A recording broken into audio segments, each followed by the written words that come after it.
രംഗങ്ങളിൽ അങ്ങ് പുരോഗതിയുടെ കൊടുമുടിയിൽ എത്തിയെന്ന് പറയുമ്പോൾ കേരളീയ സമൂഹം സാക്ഷരതയിലും സാംസ്കാരികതയിലും അങ്ങ് ആകാശ സീമകളോളം എത്തിയെന്ന് അഹങ്കരിക്കുമ്പോഴും പൂക്കാലവും പുതുപ്പിയും സ്വപ്നം കണ്ട് നടക്കേണ്ടിയിരുന്ന കുരുക്കൾ അടുക്കളയിലും ഹോട്ടൽ ചാപ്പുകളിലും ഫാക്ടറികളിലും പണിപ്പുരകളിലും എരിഞ്ഞു തീരുന്നത്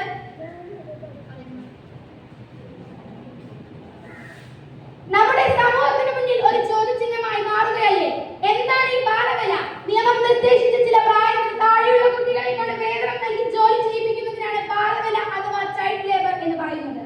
ഉപജീവനത്തിന് മാർഗമില്ലാതെ കുടുംബ പശ്ചാത്തലത്തിൽ നിന്ന് നിഷ്കളങ്ക ബാലികൾ സാഹചര്യത്തിന്റെ സമ്മർദ്ദത്താൽ പലപ്പോഴും ബാലവേലയ്ക്ക് നിർബന്ധിതരായിത്തീരുന്നു.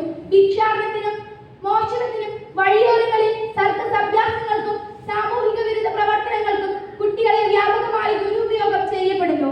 ഇത്തരം കുരുന്നുകളെ കണ്ടെത്തി അവരുടെ വരുമാനം കൊണ്ട് മാത്രം പട്ടിണി മാറ്റുന്ന കണ്ണുവിരുത്തി കനക കഥ പറയുന്ന കുടുംബാംഗങ്ങളുടെ പ്രശ്നങ്ങൾ കൂടി പരിഹരിച്ചുകൊണ്ട് വേണ്ടപ്പെട്ടവരുടെ ഭാഗത്തു നിന്ന് ഒരു പരിഹാര മാർഗം ഉണ്ടാകണം.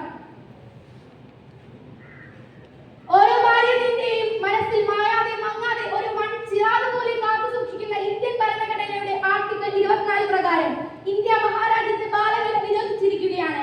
കൂടാതെ എല്ലാ വർഷവും അന്താരാഷ്ട്ര തൊഴിൽ സംഘടന ബാലവേല വിരുദ്ധ ദിനമായി ജൂൺ 12 ആചരിക്കുകയും ചെയ്യുന്നു. ഈ ഉടമ്പടികളും ആചരണങ്ങളും ആഘോഷങ്ങളും എല്ലാം വെറും കടലാസിൽ മാത്രമായി അവശേഷിക്കുകയാണ്.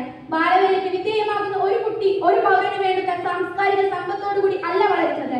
അവന് സന്തോഷത്തിന് പകരം ദുഃഖവും വിശ്രമത്തിന് പകരം കഠിനാധ്വാനവും അവനിലേക്ക് അടിച്ചേൽപ്പിക്കുകയും അവരുടെ സമൂഹത്തോട് പകയുള്ളവനായി തീരുകയും ചെയ്യുന്നു. അതുകൊണ്ട് തന്നെ ഞാൻ പറയുവാൻ ആഗ്രഹിക്കുന്നു, ബാലവേല എന്ന സാമൂഹിക വിപത്തിനെതിരെ നമുക്ക് ഒത്തൊരുമിച്ച് പോരാടാൻ കഴിയട്ടെ എന്ന് പ്രതീക്ഷിച്ചുകൊണ്ട് ഞാൻ അവസാനിപ്പിക്കുകയാണ്. നന്ദി, നമസ്കാരം.